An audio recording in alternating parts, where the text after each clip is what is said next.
Assalamu alaikum wa rahmatullahi wa barakatuh, les sœurs, les frères. Donc je fais cette petite vidéo avant de parler des attributs d'Allah d'Awajel, comme je l'avais dit dans la première vidéo. Parce qu'il m'est arrivé une chose il y a 2 jours, ce qui pourrait arriver à n'importe qui dans la vie de tous les jours.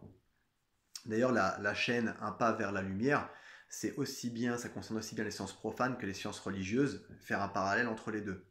Et des expériences vécues ou des expériences qui pourraient m'être racontées.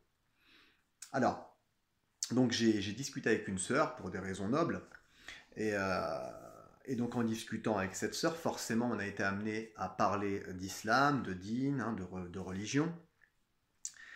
Et donc en parlant de religion, elle me dit qu'elle a du mal à trouver un futur mari pour la raison suivante, c'est qu'elle ne prie pas.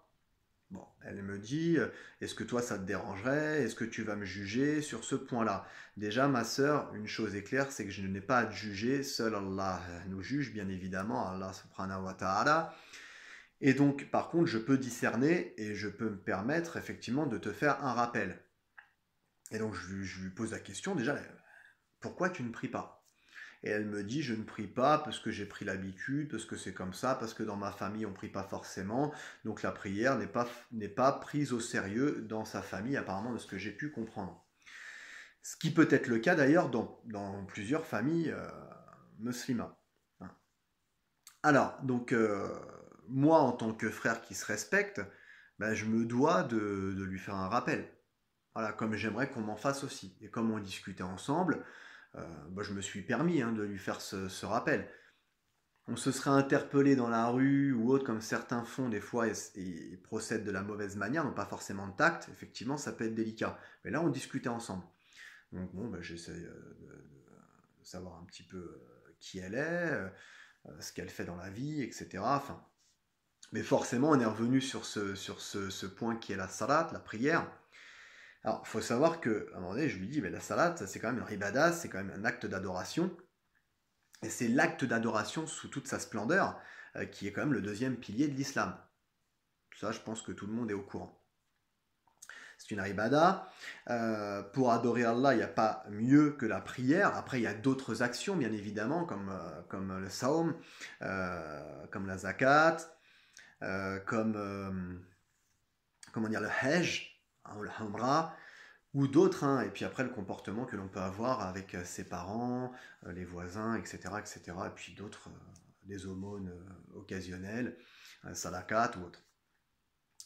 Mais ça a quand même son importance. Alors je lui dis, bah voilà, c'est le deuxième pilier, je me dois de te faire le rappel, parce qu'elle me dit, oui, mais je prie pas, mais justement, je fais le ramadan, j'ai un bon comportement, j'ai une attitude positive avec les miens, avec mes parents, avec les voisins, etc., avec mes collègues. Je lui dis, bah, c'est très bien, machallah, ma soeur, c'est très très bien. Au contraire, j'ai même envie de dire, c'est hyper important. On se doit d'avoir un comportement irréprochable, être doux dans ses actes, ses paroles, ne pas nuire, ne serait-ce par les armes, par la main ou par la langue, à ses propres sœurs et frères. Ça, on est d'accord. Mais elle me dit, donc je le fais selon ma façon de voir les choses.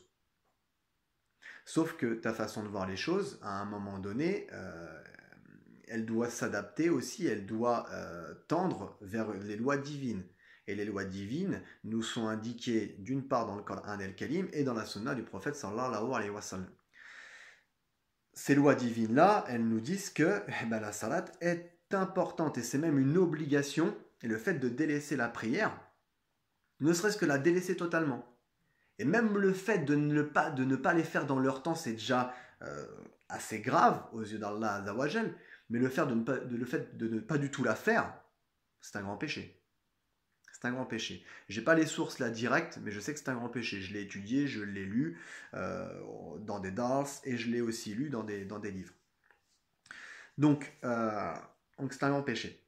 Alors, elle me dit oui, mais fais pas le moralisateur, ne me juge pas. Je ne te juge pas. Si je t'avais jugé, ma sœur, je te dirais oui, t'es une mauvaise musulmane, t'es pas une musulmane, t'es ci, t'es ça. Je te juge pas, je te fais un rappel. J'essaie de comprendre pourquoi tu ne pries pas et le rappel de l'importance de la prière dans la salat.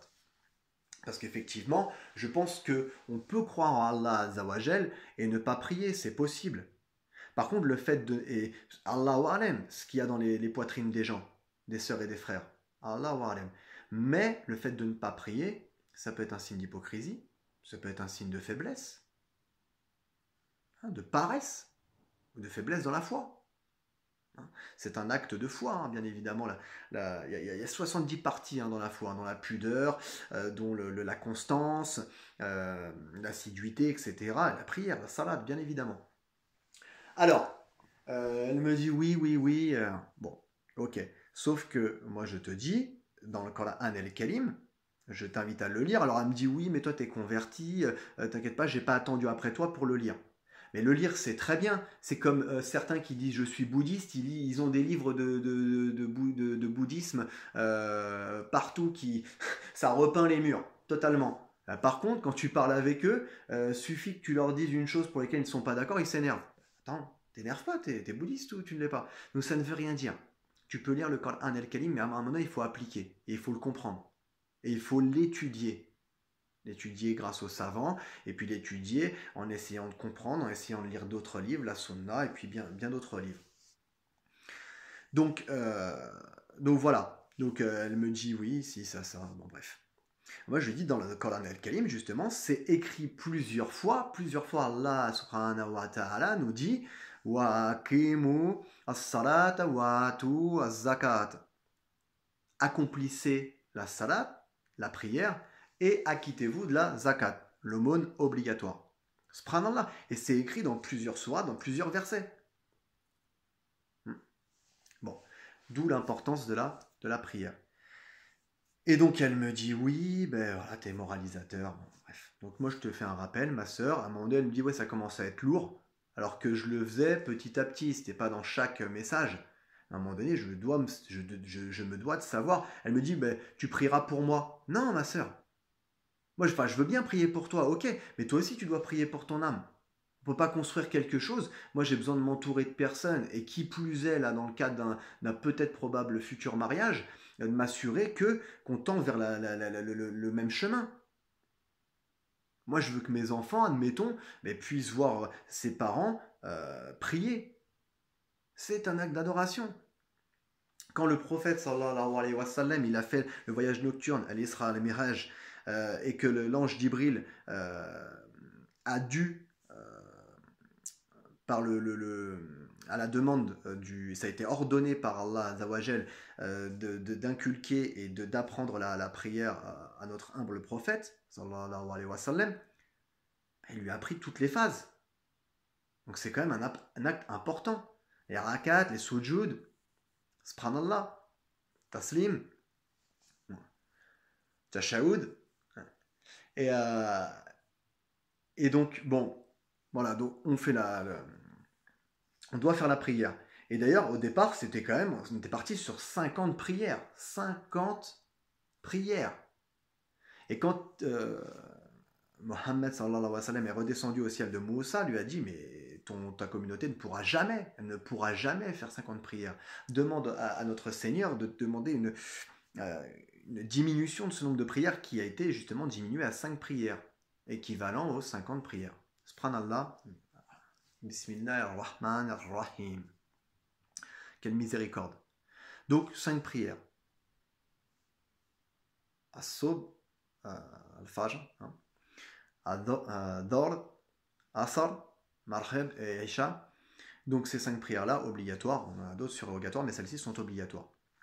D'ailleurs, autre chose, Ibn Mas'ud, radiallahu anhu, donc rapporta donc que le prophète, donc il avait demandé au prophète sallallahu alayhi wa sallam, laquelle des œuvres est la plus méritante, d'accord, la plus aimée par Allah, azawajal.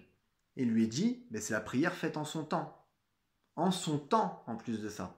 Il y a beaucoup de gens qui la font quand ils veulent, tiens je la ferai là, j'en ferai 3 aujourd'hui, et puis il y en a qui ne la font pas du tout. Donc on l'a dit, c'est un grand péché. Par contre, je ne te juge pas.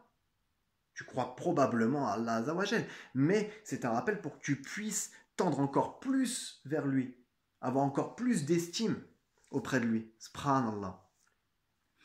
Donc la prière en son temps. Ça, c'est la première action la plus aimée d'Allah, donc dans les hadiths sahih de Bukhari.